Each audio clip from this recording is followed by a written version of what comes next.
Yo, konnichiwa, gimana kabar kalian hari ini? Semoga sehat terus ya. Di video kali ini, Mimin akan membahas manhwa yang berjudul Istriku Adalah Musuh di Masa Depan. Yang dimana, di video kali ini Mimin akan membahas chapter 13 dan chapter 14.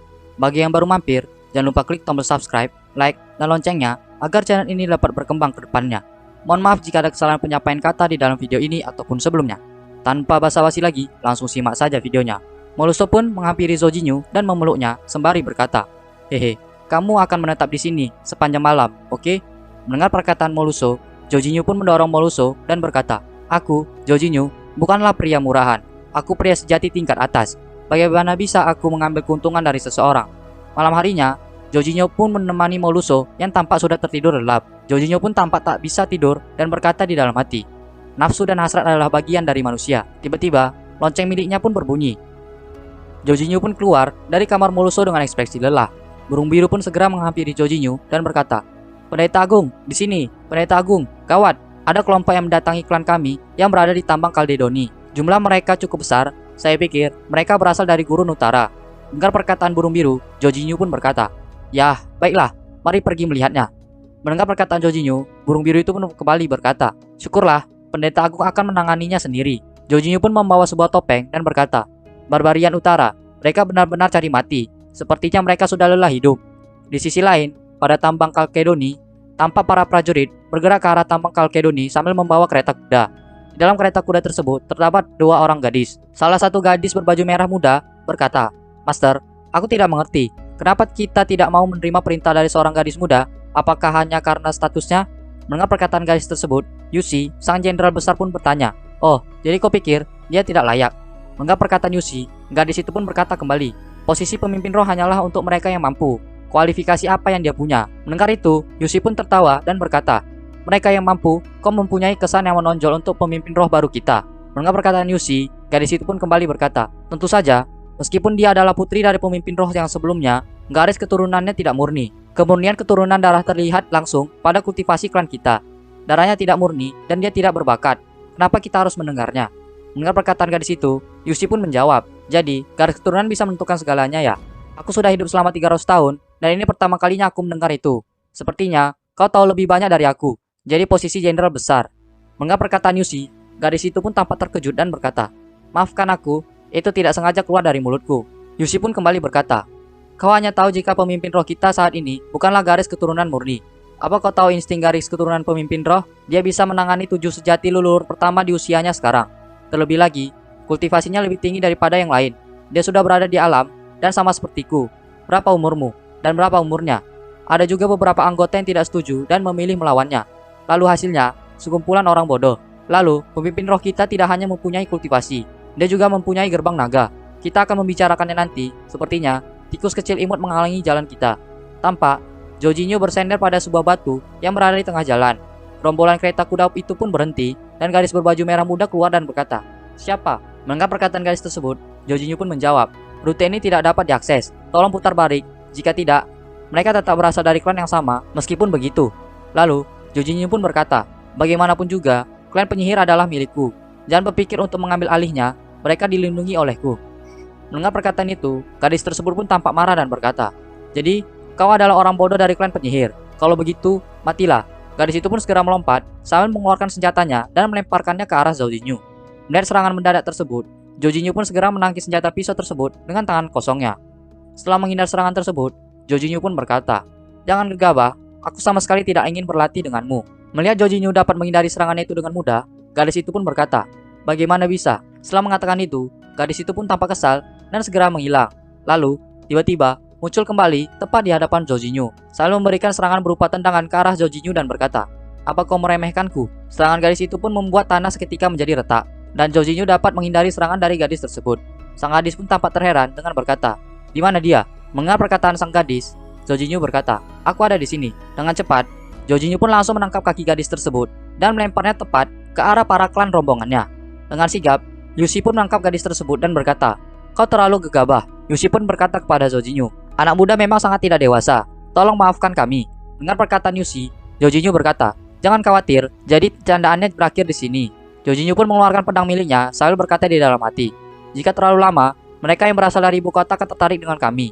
Lalu, Zojinyu pun melanjutkan perkataannya, Mulai sekarang, mereka yang melewati batas harus mati. Zhou Jinyu pun mengangkat pedangnya dan segera mengayunkan pedangnya tersebut ke arah tanah, sehingga tanah itu pun terbelah dan menimbulkan ledakan yang cukup besar. Melihat aksi dari Zhou Jinyu, para rombongan klan tersebut pun tampak terkejut dan berkata, "Immortal pedang, dia adalah seorang immortal bumi." Mendengar perkataan para klannya, Yushi pun berkata, "Apa yang kalian panikkan? Tuan, Anda memang mempunyai kekuatan yang besar. Kenapa mengganggu orang lemah seperti kami? Bisakah Anda membantu kami?" Yushi pun menatap ke arah Zhou Jinyu dan berkata di dalam hati dengan perasaan kesal, "Sial, bagaimana bisa tambang kecil Kalkedoni mempunyai immortal bumi?" Zhou Jinyu pun tampak tak menggubris perkataan Yushi, dan Yushi pun berkata di dalam hatinya, "Tidak, itu tidak mungkin. Tempat ini dekat dengan ibu kota. Jika dia benar-benar immortal bumi dan ikut campur dengan masalah ini, para Zugo yang ada di ibu kota jelas akan tertarik. Meskipun dia seorang immortal bumi, dia tidak akan bisa bertahan dari kepungan beberapa Zugo. Mungkin aku bisa mencobanya." Yushi pun mencoba untuk mendekati batas retakan tanah tersebut dan berkata, "Tuan, kadangkala lebih baik memaafkan seseorang daripada menyebabkan masalah lebih lanjut. Aku percaya Anda juga tidak." Yushi pun terhenti setelah mencoba untuk melewati retakan tanah tersebut. Yushi tampak terkejut dan berkata di dalam hatinya, "Niat pedang apa ini? Hanya dengan mendekat saja, aku langsung bisa merasakan betapa mengerikannya itu." Tidak, orang ini, Yushi pun tampak takut gemetaran melihat kekuatan spiritual yang dimiliki oleh Zhou Jinyu. Melihat Yushi tampak berjalan mundur, Zhou Jinyu berkata, "Kenapa? Kau akan bertarung atau tidak?" Mendengar perkataan itu, Yushi pun segera bersujud dan berkata, Saya berterima kasih kepada Tuan karena tidak membunuh kami." Beberapa saat kemudian, para rombongan tersebut pun telah pergi dari kawasan pertambangan Kalkedoni. Melihat klan tersebut pergi, Zhou Jinyu pun melepas topengnya dan berkata di dalam hati, "Akhirnya, aku membiarkan mereka kembali. Sepertinya emosi mempengaruhi diriku. Tapi, ini terjadi tanpa satupun keuntungan. Jika masalah ini sampai ke ibu kota, lebih kacau lebih baik." Keesokan harinya, Yuan Ji memasuki kamar milik Moluso dan berkata, "Aku kembali." Tampak Moluso terlihat begitu frustasi dan berkata, "Sialan." Mendengar perkataan Moluso, Yuan Ji pun bertanya, "Apakah Tuan Muda telah kembali? Apa yang terjadi, pemimpin roh?" Moluso pun menjawab, "Operasi kemarin gagal." Mendengar jawaban itu, Yuan Ji pun terkejut dan berkata, "Tidak mungkin. Bukankah jenderal besar ada di sana?" Mendengar perkataan Yuan Ji, Moluso pun berkata kembali, "Berdasarkan penjelasan Yushi, kemarin malam mereka dihentikan oleh satu orang di selatan, dan dia bisa mengalahkan kita dan memaksa mereka mundur. Tidak diragukan lagi jika dia adalah seorang immortal bumi." Mendengar perkataan Moluso, Yuan Ji berkata, "Immortal bumi? Bukankah itu berarti klan kita mengalami masalah besar?" Moluso pun bangkit dari duduknya dan berkata, "Tidak, sisi lain tidak terlihat mempunyai niat membunuh. Untung saja semua anggota klan selamat." Moluso pun melihat ke arah luar jendela dan berkata di dalam hati, "Aku tidak pernah menyangka jika di kehidupan kali ini klan penyihir mempunyai seorang immortal bumi." Lalu, Moluso pun berkata kembali kepada Yuan Ji, "Tapi sekarang, kita tidak mungkin melawan tambang Kalkedoni. Pengerjaan gerbang naga harus ditunda." Mendengar perkataan Moluso, Yuan Ji pun bertanya, "Jika begitu, pemimpin roh, apa yang harus kita lakukan sekarang?" Moluso pun menjawab, "Melapor kepada istana. Karena kita tidak bisa memilikinya, tidak ada yang boleh memilikinya juga." Mendengar jawaban itu, Yuan Ji pun kembali bertanya, "Melapor kepada istana, apa bisa berhasil?" Moluso pun menjawab, "Mungkin saja tidak akan berhasil untuk yang lain, tapi berbeda dengan kita." Dan Yuan Ji pun segera membawa sebuah pesan rahasia yang akan diserahkan kepada istana. Malam itu, penjaga kekaisaran menerima laporan rahasia, dan para prajurit istana pun segera bergerak menunggangi kuda sambil berkata, "Apa kau menerima perintah rahasia Kasim Hai? Ada klan lain yang mencuri or di tanah perburuan keluarga kekaisaran.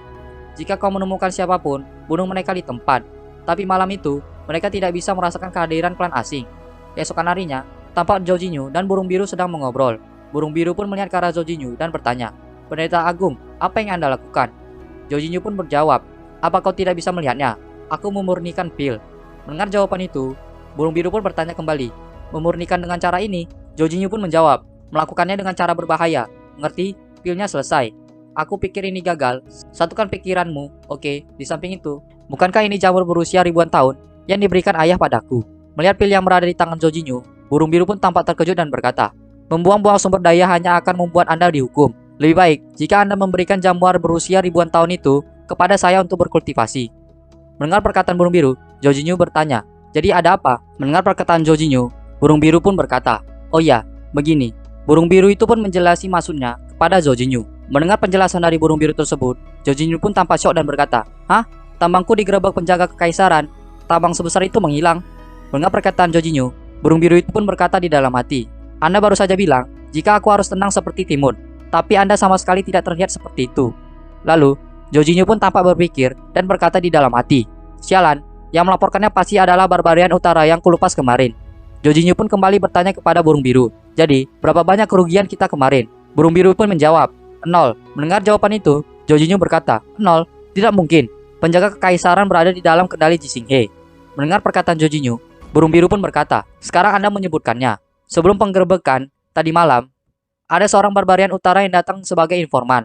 Seorang pria tampak tergesa-gesa dengan berkata, penjaga kekaisaran datang, kalian lebih baik lari jika tidak ingin mati.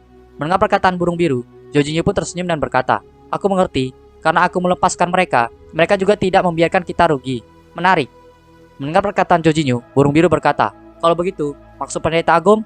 Jorginho pun bangkit dari duduknya dan berkata, biarkan saja, belum terlalu lama sejak aku memasuki Tian Yazi, sekarang tambang Kalkedoni sudah ditemukan. Untuk sementara, lebih baik kita tetap merendah. Setelah mengatakan itu, Jorginho pun terdiam dan berkata di dalam hatinya, lagi pula, masalah ini terjadi karena kebaikanku. Lain kali, aku tidak akan sebaik ini. Tapi jujur saja, pemimpin Gurun Utara adalah orang yang luar biasa. Akan lebih baik jika kita mempunyai kesempatan untuk berbicara. Tapi, aku juga tidak tahu penampilan orang itu. Bagaimana bisa kami bertemu semudah itu? Tiba-tiba, dari arah belakang Jorginho, Moloso pun muncul dan meniupkan telinga Jorginho sambil berkata, apa yang kamu pikirkan?